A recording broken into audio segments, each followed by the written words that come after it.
So Jazz was going to be the one that was going to introduce the session, but as we've all already seen, Zoom has been quite temperamental. That has also meant that we've now lost one of our speakers, who is Dr. Nita Levon, who is going to be joining us today. But unfortunately, I think she said she'll be able to join us another time, hopefully. But I think because of the delay, she can no longer attend. So this is the first one of our STEM Entrepreneurship Society initiative meetings. We started this in the hope that it would allow entrepreneurship and STEM to kind of coincide together, given that a lot of people now are using STEM as in startup initiatives and as a way to kind of pioneer the field. And so, yeah, we're really excited to be having our first event, and hopefully the rest of it will run smoothly. So starting off to begin with, I was just hoping that everyone who was able to attend could introduce themselves. And for those who are representing a company, tell us briefly what your company does. And for those of you in research, if you could tell us your speciality. So should we start off with Luke and Guy? Yeah, all right, we'll go first. So I'm Luke, and my business partner is Guy. He's there. We nice graduated. We graduated from chemical engineering in 2019 with an MEng. We shortly after that, or during our final year, we decided that we wanted to use our degree for ourselves instead of going into a grad job. So we set up Precision Spirits. Our main goal is to break the mold in the spirits industry and to challenge tradition of the trade in the most part. But we want to do that with a heavy focus on sustainability in both our own manufacturing and in supply chain, with the intention of being a leader within the industry further down the line. We're still at quite an early stage on our journey, but we've been making good strides already, and we're now at the point where not only are we producing our main product, we are also doing product development for a large beverage exporter, and we're also just starting to work closely with the engineering department on some sustainable technology that we can use when we upscale up to our next facility. Amazing. That's really cool that you were able to do something like on your own terms and be, I guess, the boss of your own business and do something that is really cool and just like using your degree, but in quite a new and exciting way. Yeah, that was definitely the appeal for it. It was working in the alcohol sector. It was something that we both had quite an interest in, and it was just fortunate enough that part of our degree included the synthesis of alcohol and all the chemical operations around it. So it kind of made sense for that to be the sector that we pursued. So yeah, it's been good fun so far. Really good like merger of ideas. Yeah, exactly. And Javier, like if you could just introduce yourselves and a bit about your research, that would be amazing. Yeah, so thank you very much for the invitation. I'm glad that we were able to join in the end. So my name is Javier Pizarro. I am researcher at the Pasteur Institute in Paris. So I do very basic research. My area of interest is the microbiology and cell biology. And I have been working for more than 20 years on investigating the mechanism that allows certain pathogens, for example, the bacteria that are responsible for brucellosis, listeriosis, and yersiniosis, and plague, the mechanism that allows these bacteria to infect cells and to subvert cellular function. So this is a very, very basic research. We have been also working on bacterial evolution, and precisely working on evolution, we realized something that it was not very clear from the start, that the plague bacillus is very close to another bacteria that is not that pathogenic. And then we thought about the possibility of using this other bacteria that is not pathogenic as a vaccine against plague, because currently there are no good vaccines against plague. There are molecular vaccines out in the market, but they are not very protective. And we start to explore this possibility that came out from really basic evolutionary studies. And at this moment, it has been several years that we have been working on the vaccine, and it looks promising. So it's not still in the market. We are at this moment performing a non-human primate studies, but results are promising, and we look forward to bring this to the market one day, hopefully not so far in the future. Yeah, that's also, it's so, I had the pleasure of like hearing one of your seminars on my course before, and it's really cool just to see something that takes, like you're saying, starts with quite basic evolutionary concepts, but actually work its way into years and years of research, and hopefully, and I know with trials, and we've seen with COVID that it's been like rapidly accelerated, but with something like this, it does normally take years and years and years and so many different studies to actually come to the market. And lastly, Sumit, could you please tell us a bit about your background? Yeah, first of all, thanks for this opportunity. I always enjoy talking to students. I've done that with a lot of students back in India, and have had multiple talks about entrepreneurship. Just a quick, before I get into the details, I have a hard stop in another 35 minutes. So I'll try to keep my side of the story short. But my story is basically, I've been in semiconductor business, and my efforts on entrepreneurship has been taking from idea, how do you, without having any capital, take your idea and go and look at the prospect of going and building a billion-dollar company. What all things are involved on the government side, on the financing side, what are the VCs and the investors looking for? That's where I come from, and that's the type of effort that I've been doing for last so many years. But I think the COVID obviously brings a lot more complexity, but I think I want to talk a little bit more on those sides, how those things. So the basic gist that I want to share, the basic idea I want to share is, don't worry about the capital or the scale of the project. Basically, you guys can achieve whatever you want to achieve in terms of going and building bigger projects. Right now, there's so much cash out there.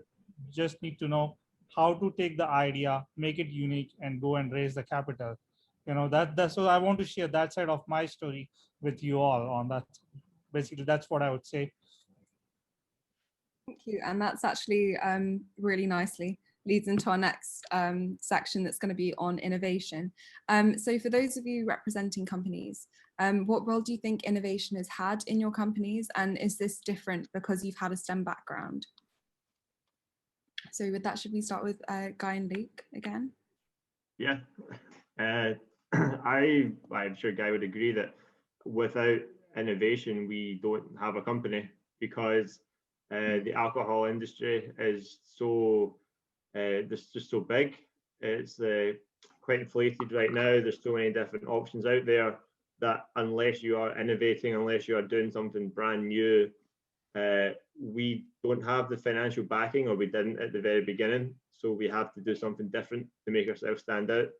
And our idea was, okay, what we're looking at, how things are right now, and how can we change them? How can we use today's techniques to innovate on, recipes, manufacturing processes that haven't changed really in 30, 40, 50 years. And so really that was the starting point for Precision Spirits. Mm-hmm. Yeah, we kind of felt that we had to do something to get noticed. As Luke alluded to, a lot of our competitors have quite a hefty bankroll, and especially in a commercial product like alcohol, where marketing has a big role. If you're looking to compete with other rival companies that have marketing budgets of millions of pounds and are grabbing all the attention out there, you really need to do something on the product development side that does sort of discern you from the others. And we felt in the alcohol industry, there was quite a reliance on tradition, and having had experience, both of us at industrial and even more like sort of bar, just consumer level, we felt there was quite a lot of scope to innovate and improve on some of those techniques. And that was one of the main reasons that drew us to like pursuing the alcohol sector, because we felt that it was something that within our means and within our budget, we would actually be able to have a good crack at. I think it's really cool. You don't have, like, it doesn't take long when you're looking at your website to just see you're taking like the traditional practices and then merging them with something that's like, it's really cool, edgy. Yeah, it's a really... Yeah, I mean, I would say that STEM students probably have a slight advantage in that all through your degree, you're taught in problem-solving techniques, you know, to think outside the box, to look for kind of different ways of answering questions. And if you're used to that way of thinking, then you probably are at a little bit more of an advantage. That's not to say that people who don't do STEM subjects don't have, you know, the problem-solving skills. And we've met quite a lot of marketing grads, communication grads, graphic designers who have all helped us to innovate and have a different kind of quirky ideas. But I think you're already at maybe a slight advantage by doing a STEM subject. Yeah, that way of thinking is just kind of ingrained into you a little bit, and you're constantly asking the questions and challenging the processes and challenging the traditions. Yeah, as Luke says, without innovation, we really wouldn't have a product and probably wouldn't have much traction in the market right now. I think that's so true with STEM subjects, like quite, well, every single day or at least I'm learning, they're quite like far-reaching and hard concepts that you have to get your head around, and you're constantly pushed to be able, and your whole essays aren't necessarily traditional essays. They're all built around like how can I figure out this problem from very fundamental levels with things that like some species that they like don't even exist. They're just giving us so almost solving the parameterless problems. I think a lot of our research topics and assignments at uni, they didn't really give us that much of a boundary. It was a very vague starting point with a pretty vague end point as well. So you were kind of just left to your own devices to figure it out and use as much of that problem solving cachet that you'd built up. And that's definitely something that's helped us over the last couple of years. Well, hopefully we can all continue that as well once we graduate. Yeah, definitely. So I don't know how many chemical engineers are here, but what I can tell you is, like, I work for, and like on the chemical engineering side, we basically would go to the very fundamental of the STEM knowledge to develop new products. Whether we are talking about the chemical product side, or even if we look at like one of the product portfolio that we were looking at was the battery business, which is expected to grow a lot. Right now, where you see companies like Tesla and other bigger companies really taking the lead. So sorry. No problem. That's the problem solving there coming out. Yeah, at least they gave the mute button, right? So yeah. But no, again, I think the whole idea about the leadership of Tesla and other companies, it all comes from basic STEM knowledge.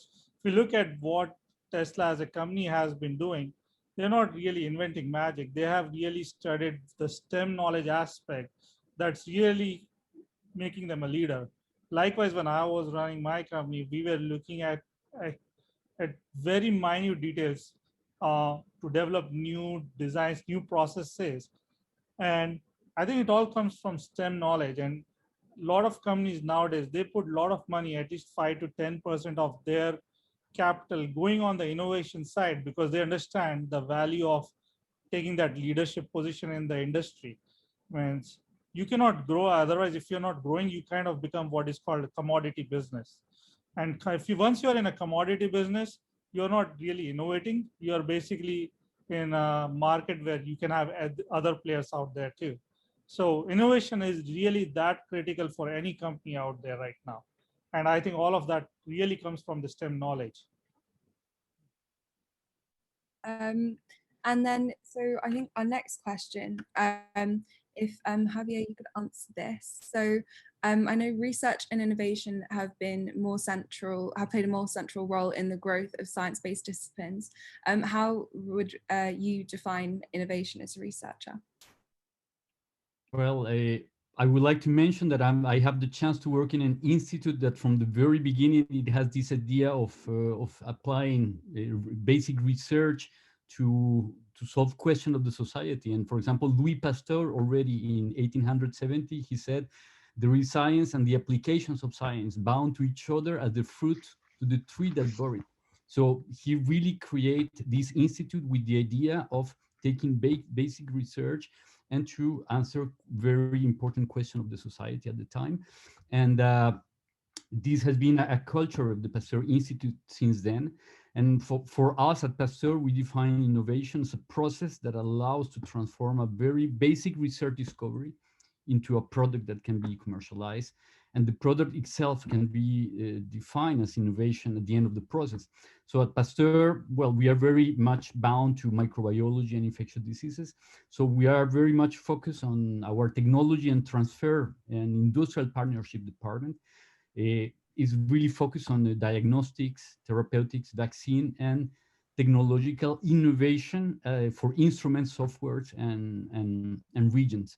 So we are really, we have an innovation incubator at Pasteur. Therefore, we are very much aware of what the students are doing in their labs, what people are producing in their labs.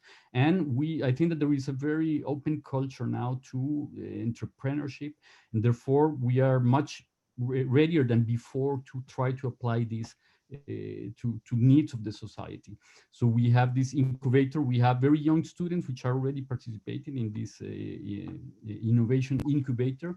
And we have young researchers which have their teams and the research teams, and which are also part of this STEM entrepreneurship, and therefore they also participate in the teaching and formation of new students. So I think that this culture is really present in our institute, and we are really very aware of trying to make this link, as it was the beginning of the Pasteur Institute, almost 130 years ago.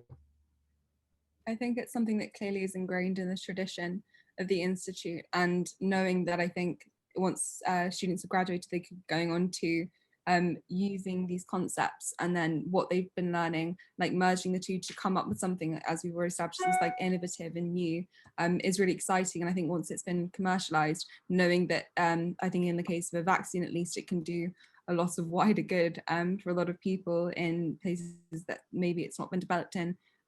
It's a really cool merge of so many different branches. Indeed. And so now, looking more at skills, what would you say are the necessary skills in today's market for STEM students in terms of entrepreneurship? Do you think that traditional university routes have prepared STEM students for entrepreneurial opportunities? Well, the first part of that question, sorry, I would say that the people skills and the networking, doing a STEM, a STEM subject, you're going to have the knowledge and the understanding to develop what it is that you're wanting, assuming that you're working on a product or an idea that is relating to your degree or your subject. But it's the people skills and networking that you don't get taught at university, and it's kind of difficult to teach them. You're going to need handouts, you're going to need assistance, you're going to have to ask people for help, and be humble enough to accept it and admit when you're wrong. Working on them are probably, for me, the most important aspect. Is you can't do it all on your own, and be prepared to get the help of someone that you're going to need. Yeah, and definitely the communication aspect of it as well. Like as Luke alluded to, I think coming up with the idea from a technical standpoint is maybe the bit that comes a bit more naturally to STEM students, but being able to communicate why that is like a good idea or a good concept to an audience who maybe don't have the technical background or the technical training, almost commercializing it in that aspect, that in itself is quite a skill that I think maybe some people could struggle with.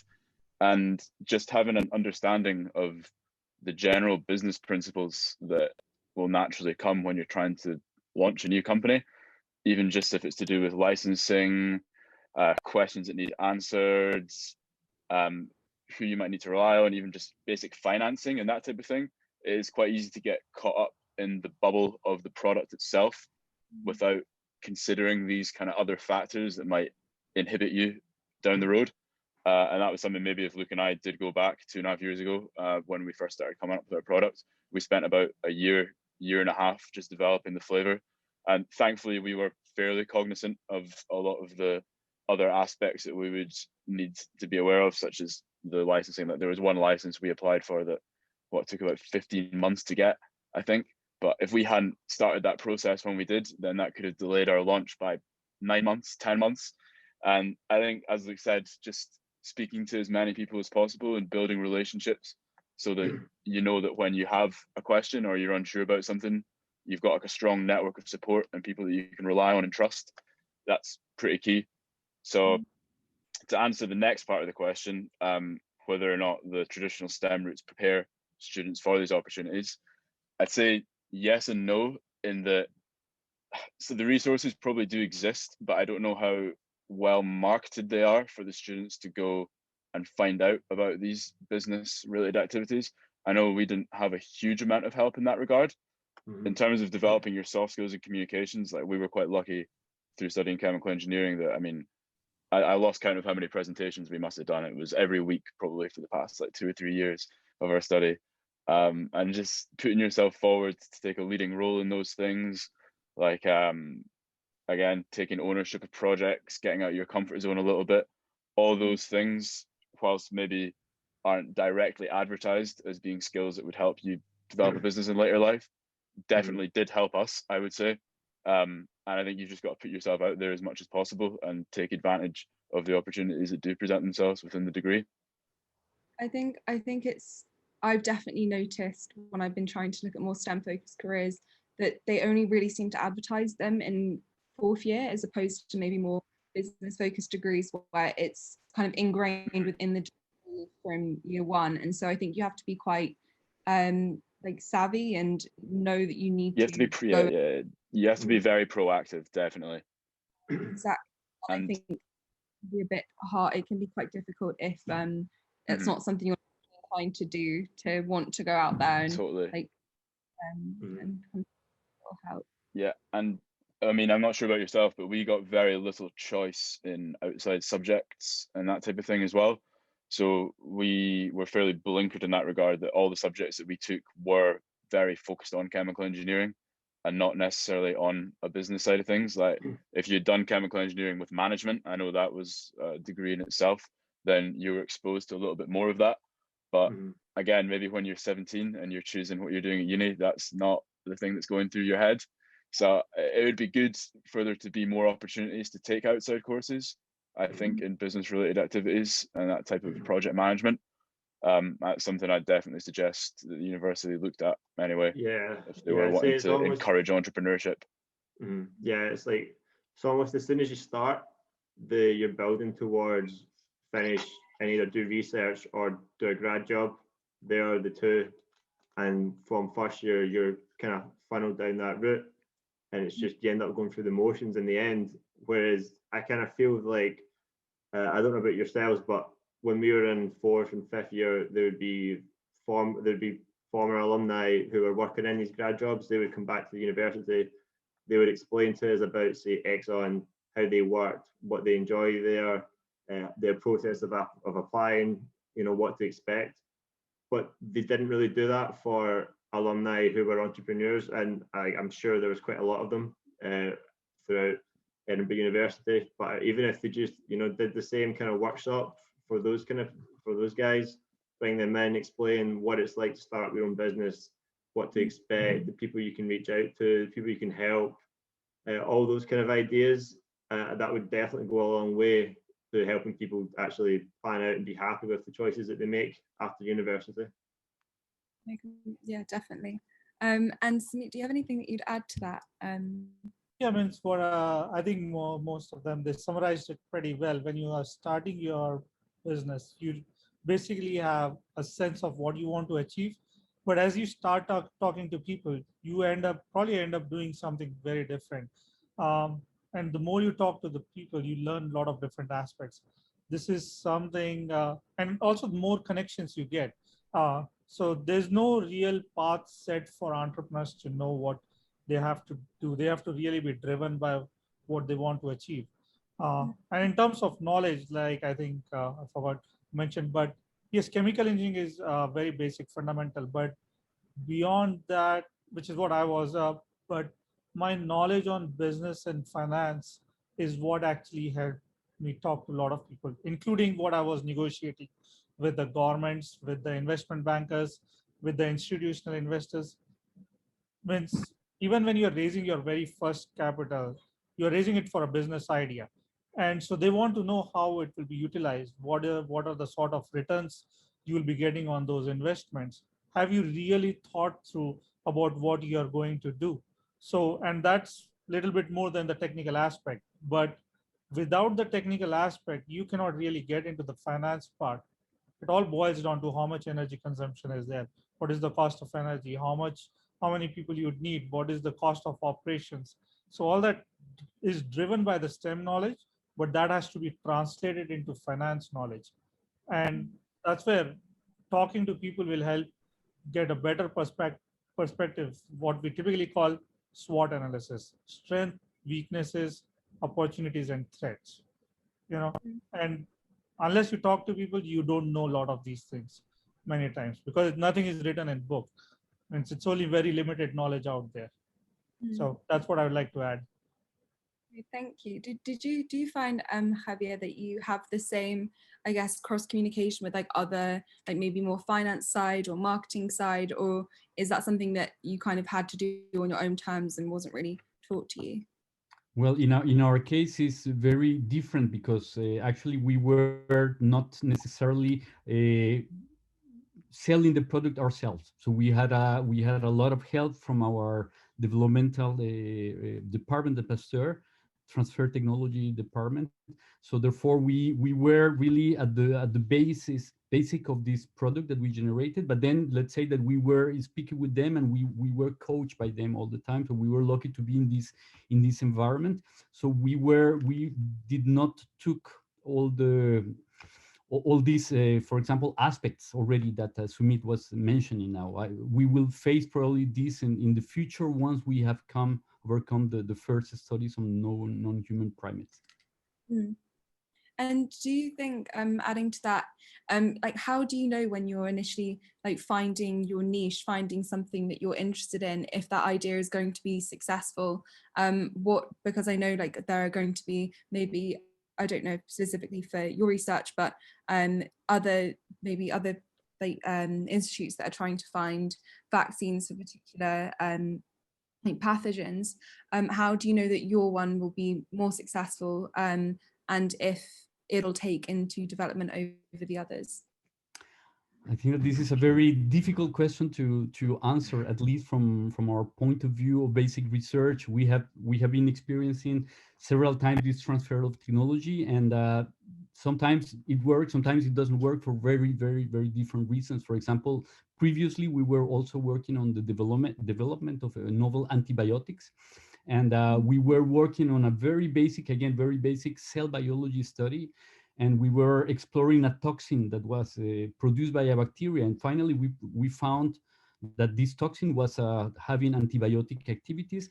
And it looked very promising because it has a very narrow range of activity. It was very powerful, so it could be really tailored to work against, for example, Staphylococcus aureus, so very specific infections.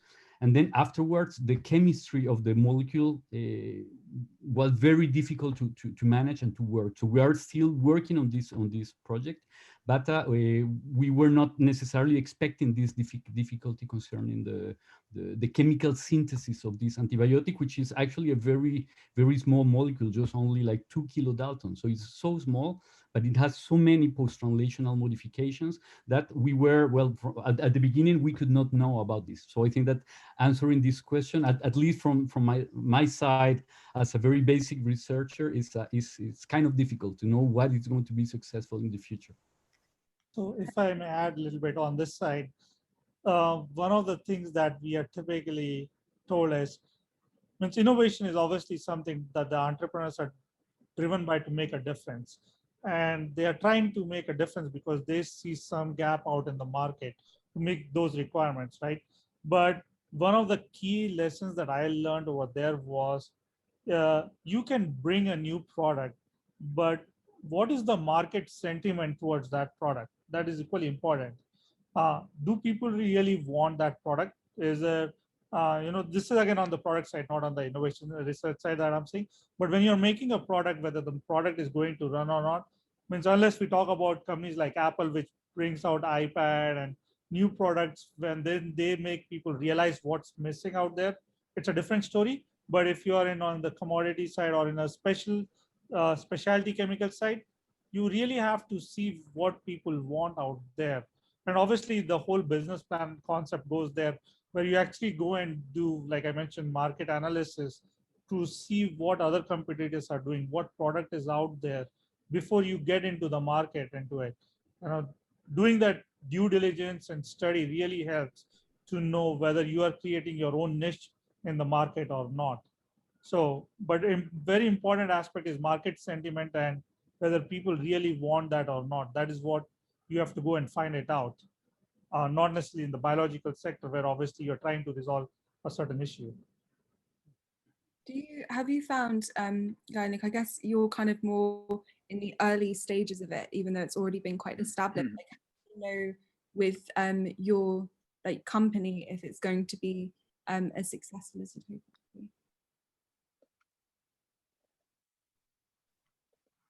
Yeah, Luke, do I go for that one? Yeah. In short, you don't really know if an idea is going to be successful until it hits the market.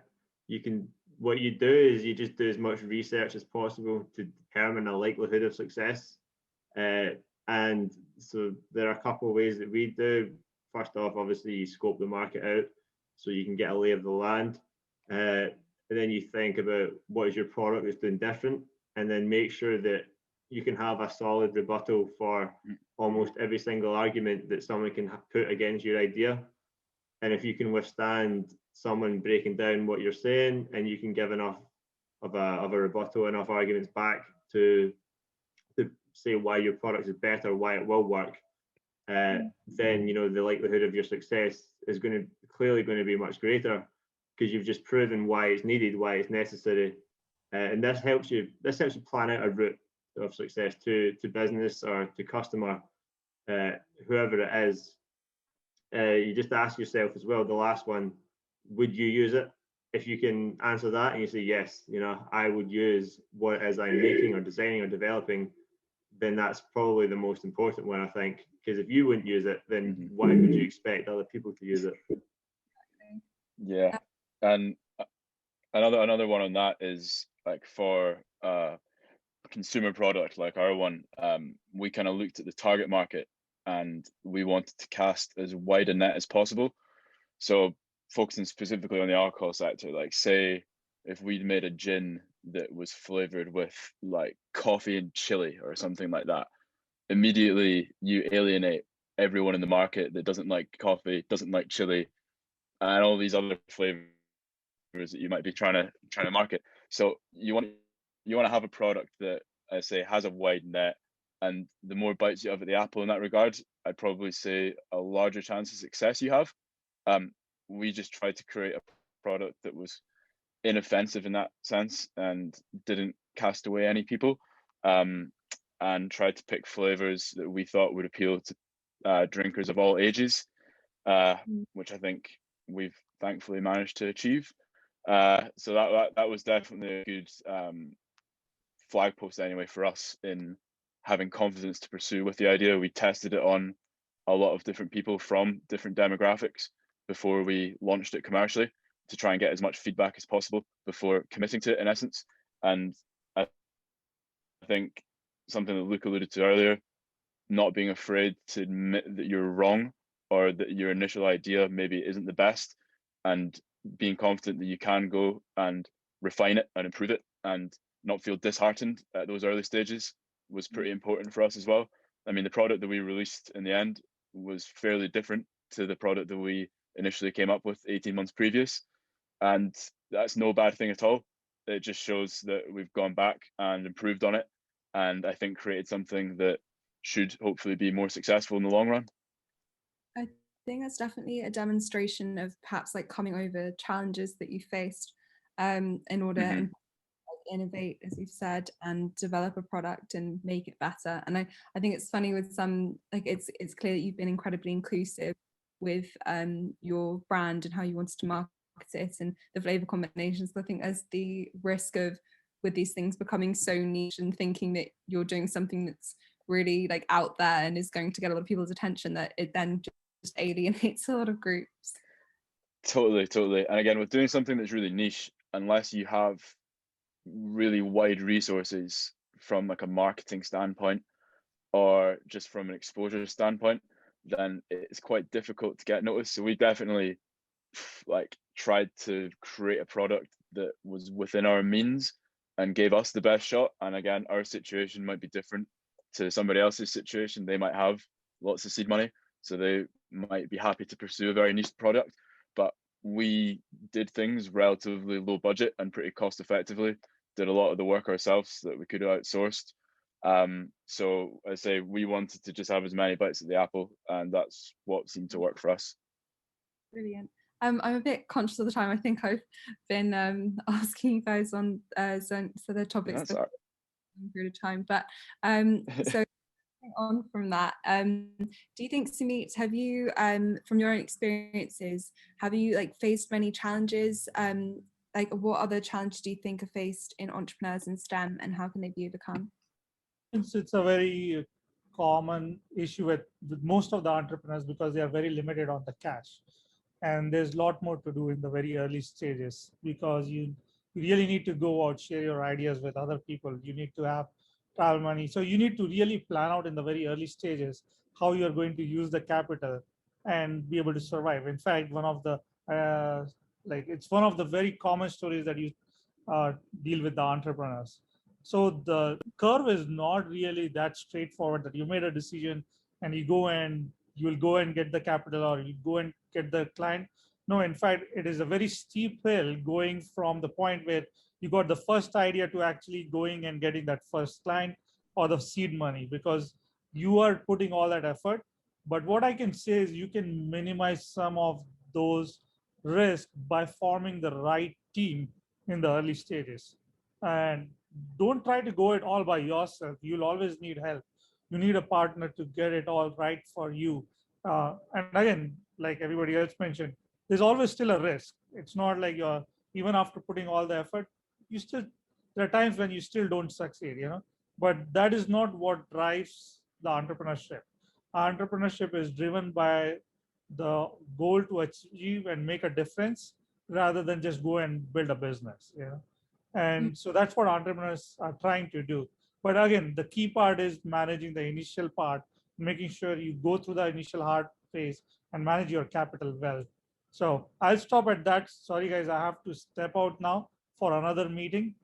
But I really enjoyed talking and listening to all of you guys.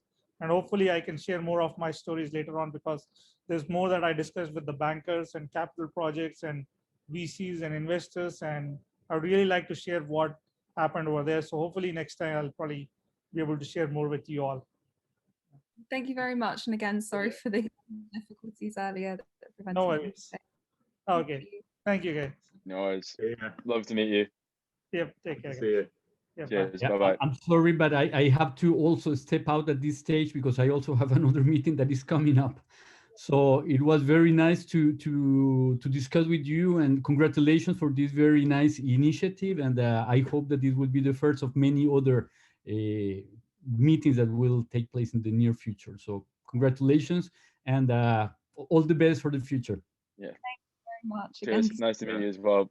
Bye-bye. See you. Bye. Well, I don't think we have any meetings that we have to leave, so I think we should do it.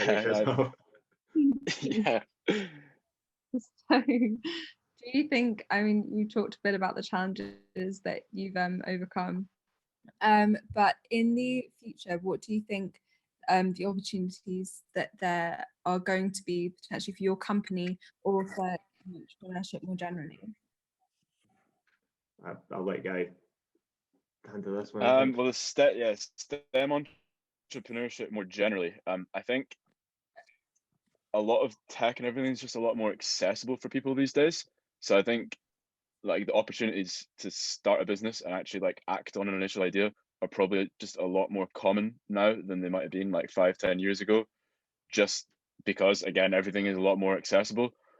Really, I think if people were more aware of the business side of things and maybe the processes required to actualize an idea, there would be, you would see more young folk maybe embarking on a more of an entrepreneurial career.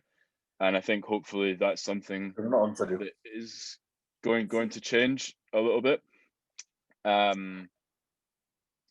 Yeah, I think especially, I know it's something that we found amongst our friends, I'm sure you guys are going to be finding this as well, that the competition in grad jobs right now is just higher than it's ever been before. I mean, you hear people applying to like 100, 150 jobs or internships and not getting anything back. And I think that type of competition is almost going to drive young people to look for alternative routes. So hopefully, if these things are more available, then you'll see a bit more uptake in the sort of STEM entrepreneurship journeys. Oh, Luke, have you got anything to add on to that? Yeah, no, I would agree. You know, as with, you know, society and all, you know, specifically like digital and all the STEM subjects, they're always progressing, they're always improving, they're always finding new things and breaking new boundaries. And with that, you know, it leads to new opportunities, new things to discover. And someone will always come up with an idea of how can I use this for either the good of myself or for the good of my peers, or how can I make a quick buck off this? You know, as we discover new technologies, each one has probably thousands of applications that can be used in different ways, both for sustainable, renewable, or just for their own commercial purposes. So I think as we progress, as Guy was saying as well, you know, grad jobs are getting a lot more competitive. That just leaves a lot more room for the entrepreneur sector to open up a little bit more. Yeah, and I think having confidence in yourselves as well. I mean, I know even since Luke and I mean, maybe the first like year or so of us founding Precision Spirits, we were still very much cognizant that there was a chance that it might not take off. I know Luke and I probably wouldn't like to admit this much because we've always been confident in our own abilities, but being sensible and reasonable, like we still had like the grad backup jobs in mind.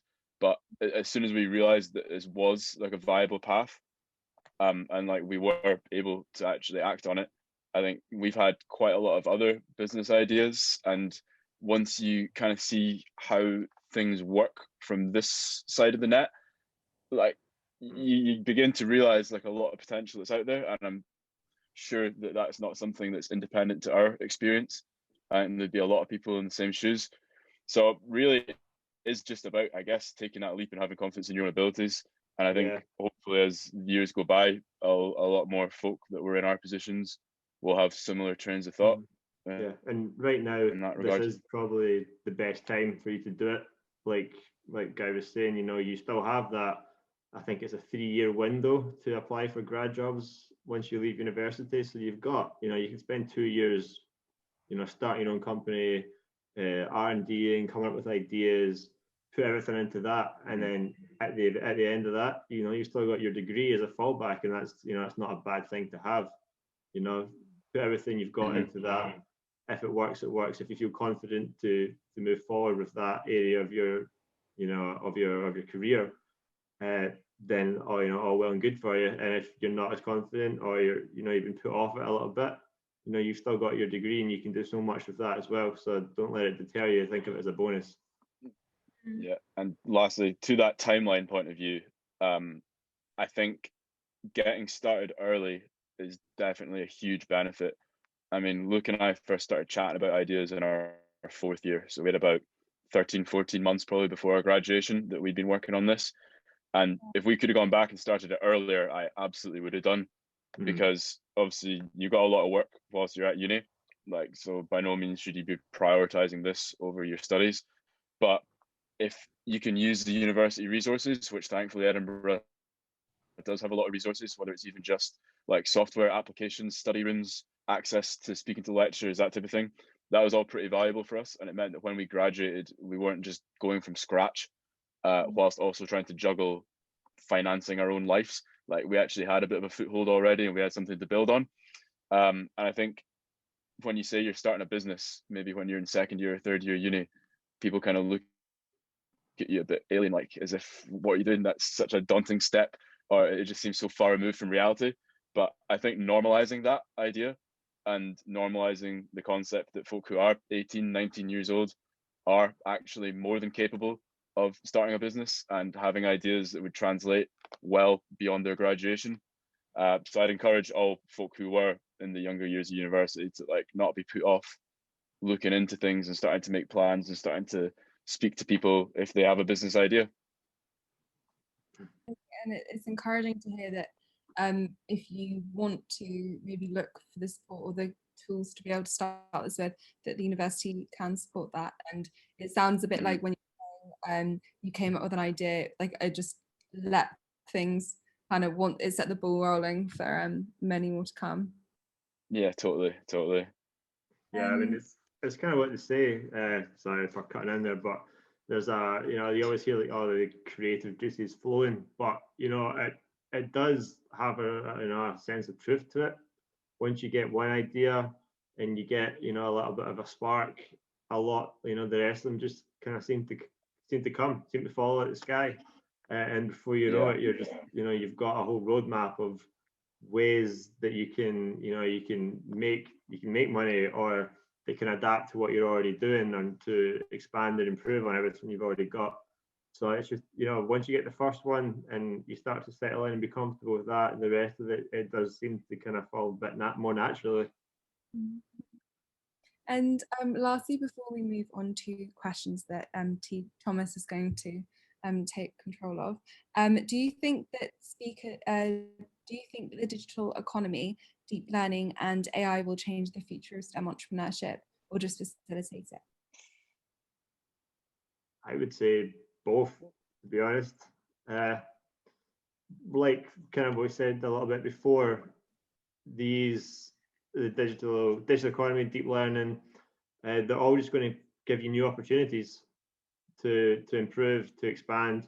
If you can look at the trajectory of something and you can figure out where it's going to go and get there before the rest of society does, that's the goal. And if you can use this new technology to get there, then because it's still growing, it's still brand new, it's going to be around for a lot longer, and that'll increase your chances of success astronomically. But yeah, I'd say both facilitate it because it will help you, it will help streamline things, but it will also, you'll get new businesses and new ideas directly from that. Yeah, I'd agree with that. I think using deep learning and AI, it's just going to create new competitive advantages, either for people who are very fluent in using that type of technology and implementing it maybe into other sectors, or that technology providing opportunities to people who maybe didn't have as great an understanding in a field beforehand, and allowing them to view patterns and view trends that they maybe wouldn't have had the capacity to calculate otherwise. So yeah, I think it's only going to help things going forward and help stimulate growth and ideas, hopefully amongst young folk. Thank you very much for answering the questions that we came up with and sent to you. Yeah, it's our pleasure. No problem. Thank you. Thomas is now going to take some questions from the audience if anyone who's remaining has. So yeah, thanks. Yeah, so thank you, Tamara, for the questions, and thank you to both of you guys for giving me a time out to do this for us today. Yeah, so the floor is open now to questions from all the audience now. Just put the questions in the chat, or if you want to come on and turn on your microphone, you're completely welcome to ask the guys a question yourself. So yeah, I guess really just one final question I had is, what other final advice you guys had for the students here today, the STEM students? Like, what are the key takeaways from your perspective? My main one is you can do it yourself, but I would heavily suggest you find a like-minded friend to help you and that shares the same aspirations as you, and also you have to make sure that you are comfortable with being told that your idea is not very good. and you can tell your friend your idea is not very good without having arguments and, you know, throwing the toys out the pram. Having someone else is definitely better than doing it on your own. There are days when, you know, you might start to lose a little bit of motivation, and they come along and, you know, they pull you through it, and it works the other way around. There are days when they start to lose a little bit of motivation, and, you know, you come along and you pull them through it, and you get so much more work done. Between the two years, you can bounce ideas off. You just have to make sure that you're both in it for the same reasons, and you both have the same mindset, and you're comfortable, you know, around each other. But definitely finding someone to help you with it, to go through it with you, is probably my number one. Okay. Yeah, unsurprisingly, I would echo that, as I have had many a bad idea that Luke has thankfully stifled. And I think another point maybe I'd have as well is just not to be afraid, in essence. I mean, when we first talked about launching a business or doing something off our own, quite a few people did kind of question that, whether that's maybe family or friends who have been with you throughout your whole academic journey. I mean, I know I had my own career goals probably from when I was about 11 years old. I wanted to go and work in oil, and that was my goals all throughout school and probably at the start of uni. And maybe convincing your family that that's not what you want to do anymore, that can be quite difficult for some people. But having confidence in your own ability, if it's something that you truly are pretty passionate about, like, just not to be afraid to pursue it, and not to be turned off by other people's judgment on what it is that you want to do. I'd say that's pretty important. Of course, yeah. There's another question from Tamara. So she says, how do you guys see your company growing over the next few years, and what else are you kind of hoping to achieve? We've both got quite a lot on this. How much time do you have? Yeah, no, I mean, there's been quite a lot of unknowns. Obviously, I'm sure you can imagine with the pandemic and everything, that kind of changed our business plan to start off with. And then as we launched, a lot of new opportunities have presented themselves. Like Luke mentioned earlier, how we're looking at doing a little bit of product development for like a third-party exporter now. That wasn't necessarily in the business plan 6 months ago, but is at the moment.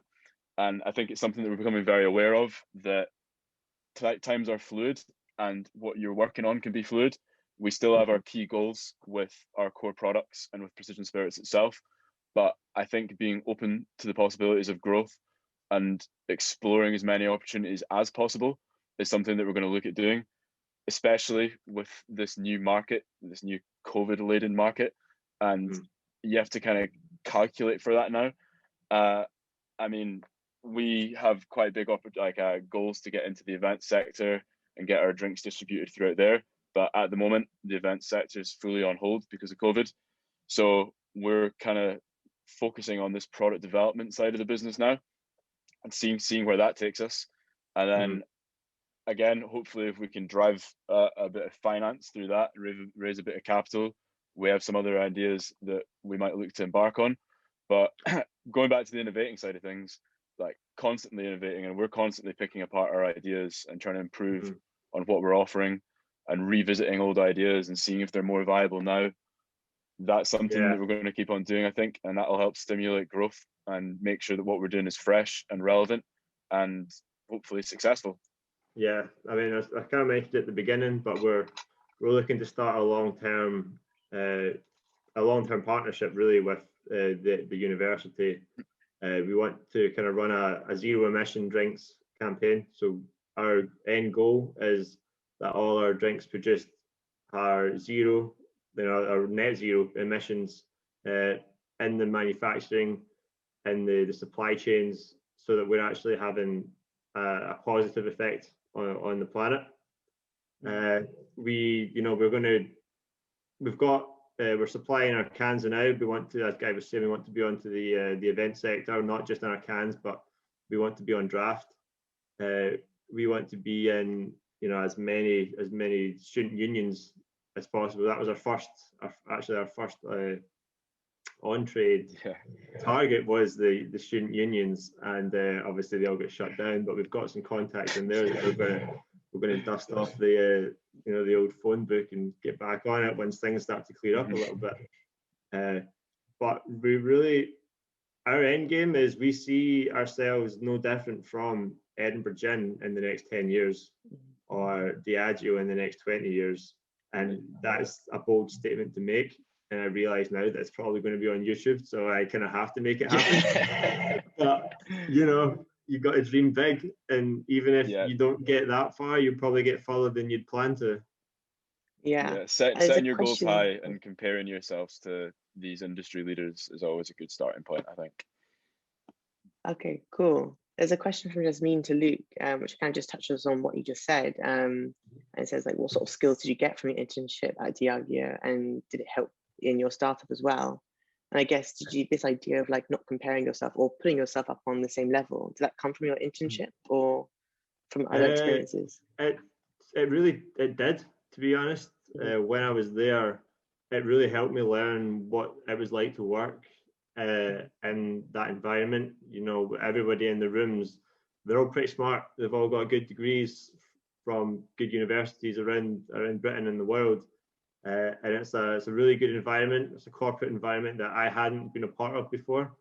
And not only that, it was on a distillery in Fife, so it's one of the biggest grain distillery in Europe. So I got to learn both the corporate aspect and see how these big distilleries, plants, they operate. You know, what the processes that are involved, the different types of people that are needed. So I mean, straight from there, when I had such a great time there, met some great people, and still friends with a lot of them. But I couldn't help but think this is just, you know, like a really, really, really big version of something that we could probably do, you know, given the time and the resources. So that was kind of started to spark a little bit. And it also helped with, you know, working with alcohol and working where they make the gin and their whiskey. It helped us, you know, become a little bit more knowledgeable on our own processes. Once I started Precision Spirits with Guy after I'd finished my internship. But the soft skills, the corporate mentality, you know, what it's like to work in a place where, you know, people are from different walks of life and they're all working towards one common goal. You know, they're all very valuable. And if it wasn't for my internship, I probably wouldn't have started Precision Spirits, because I needed that as to push me in that direction. Because at that point I wasn't sure about grad jobs. It wasn't until I got there and I realized, you know, I would like to do this, you know, on my own terms, you know, with someone of my choosing, my friend, you know. Yeah. My arguments on its own clearly weren't enough to convince him, so that extra nudge. There's one final Understandable. Yeah. There's one final question. It just says, 2 weeks ago at one of our events, a guest said they should pursue a grad job to get capital before starting your own business as a good idea. We'll wait for you. What advice did you receive as students? What was the ultimate turning point that decided you not to get a grad job? I guess you kind of touched on it a little bit, but I'm supposing your internships weren't about getting any capital in for your idea. I mean, I suppose a lot of it's situational, I guess. I mean, I'd already sort of reasoned with myself a couple of years before graduating that I wasn't going to go straight into industry. I wanted to take a year out. I was still 17 when I started uni. I hadn't really had a break at all. So I'd kind of always envisaged myself having a gap year of sorts, I suppose. So I knew I'd have that time to work on Precision Spirits. I was also thankful enough that I was able to stay at home in Edinburgh and not pay any rent. So I didn't have that financial outlay, which if you're in a position where you need to pay the bills, then I'm not going to sit here and say to you, you can't get a grad job if you need to start a business. Like, there's way more than one route to do that. But not having that commitment, I mean, we both worked 0 hours contracts in the hospitality industry whilst we left uni, and having that flexibility in our schedules definitely allowed us to spend a lot of time on Precision Spirits. I mean, say if we were working like 30 to 35 hours a week in the hospitality sector and then adding another 30 to 35 hours a week on Precision Spirits in our spare time, that was enough time for us to do the necessary market research and product development that was required. But again, as I alluded to earlier, we did most things from scratch ourselves. if you have more seed money to start off with, a lot of that stuff you probably wouldn't have to spend time doing. So you could, in theory, have a grad job and still spend 15 to 20 hours a week on your business and still run and start a successful business. So yeah, it's really situational dependent, I think, and it surrounds what product it is you're actually trying to develop, what means you have, and just how invested you want to get in each facet of the business itself. Yeah, I would agree. I would agree with everything Guy said. I would also say that it's a bit of a slippery slope. You know, if you're told to go into a grad job and wait for your idea, because it's quite easy to get comfortable very quickly. The thing about the grad job is you're there, you're on pretty good starting salary, and then straight away they're like, in 2 years you'll be on this, in 3 years you'll be on this, in 4 years you'll be on this, and then you're up 15 grand, and then you're sitting weighing up, in 3 years I could be on £40,000, or if I do my own thing, in 3 years I could not be paying myself any money because my business hasn't got to that point yet. If you are someone who might be tempted to, shelf it once you get into the grad job, and that's not something you want to do, then I would maybe suggest, wait a year, focus on your business, and then go back into the grad job industry. If you know that you're going to have the time in you've got enough time to commit yourself to 15, 20 hours a week after working 40 hours, go for it. If you think you can do that, that's fine. I'm not saying you can't. I obviously didn't do that. But the thing about working in the hospitality sector for us is that, yes, it gave us the time to work on our business, but it also made us uncomfortable. That, we had a lot of fun, but a lot of the times we just did not enjoy it. If we're going in at 5 o'clock at night and finishing at 3 in the morning, that's not something we want to do all the time. So when you're in a state of uncomfortableness for weeks and weeks and weeks, that pushes you to get out of it and to find a way out of it. Whereas on the flip side of that, some people may find that in a grad job they're very comfortable very quickly, and that doesn't push them in that particular direction. You just have to figure out, what kind of person you think you might be under those influences and what's best for yourself, really. Yeah, exactly. Yeah. One other thing. Sorry, you can go, Guy. So I was going to say one other thing on the grad job point of view is that specifically in graduate roles, quite often you're not working 35 to 40 hours a week. You're working 60 hours. It's not something they advertise, but a lot of our friends are starting to work at 7 in the morning and finishing at 10 at night. And that's just the way of things when you're a grad. So if you're worried about money and you want to have some money coming in while you're starting a business, but don't necessarily want to sacrifice all your time to like a graduate role, there's plenty of other jobs out there that aren't necessarily aimed at graduates, still pay well, and you will have set hours so that you can really plan out your time structure more effectively, and you're not going to get drawn away on like extracurricular projects with your job for no extra pay, and you're still going to be able to spend that time working on your business. So I think that's another route that I think people could explore and should explore, to be honest with you. Yeah, I do feel like the grad jobs, there's something about being a STEM student. I do medicine, so like it's a fairly one-track career. I feel like it's something, part of like doing STEM is that you do it because, you'll always get a job in STEM, and you kind of just, I think there's a security in it. And so then becoming an entrepreneur is inherently unstable. So I think that's why some people are dissuaded by the whole option completely. Totally. But I think it's completely what you're saying. Now people have to apply to 150 grad schemes to maybe get a couple interviews. That the risk is about the same now. So the playing field is completely leveled out. Yeah, I know. And more people are going into finance as well instead. Like I think out of our friends, following the financial route was probably the most common, I'd imagine. I guess when we started uni in first year, if you ran a poll amongst everyone in our course who wanted to end up in the financial sector, I'd suggest that it'd be pretty low anyway. But then as we got towards the end of our engineering degree, over half the people I'd say probably wanted to go into finance. So that's maybe a bit indicative of the secure STEM careers that we're all promised. And the good thing about STEM is, you're not just pigeonholed to your degree. Like Guy was saying, a lot of our friends are engineers and they've ended up in finance. And I'm sure that's applicable to almost all of the STEM courses and STEM subjects. So, you know, when someone says the job will always be there, believe it, because you can try yourself for a year or for 2 years, and then if someone always said to you the job will be there, you know, you have the confidence to have that fallback in the end. Yeah. Completely. Anyway, thank you guys. Unless Guy has something else to say. Yeah. We seem to be cutting him off. Yeah, I know I could talk for hours, but no, someone needs to stop me. So no, as I said, thank you again to you guys for coming and speaking today. It was so nice to hear your journey, especially since you're recent University of Edinburgh graduates. You know, it's just quite relatable to people that are listening in. Definitely. And thank you to everyone watching. There's no further questions. Enjoy the rest of your evening, and we hope to see you again soon. Yeah, cheers. Hopefully we can join you again soon, and when we can actually all join in person as well. Yeah, of course. All right, thanks again for the invite, guys. Cheers. Thank you.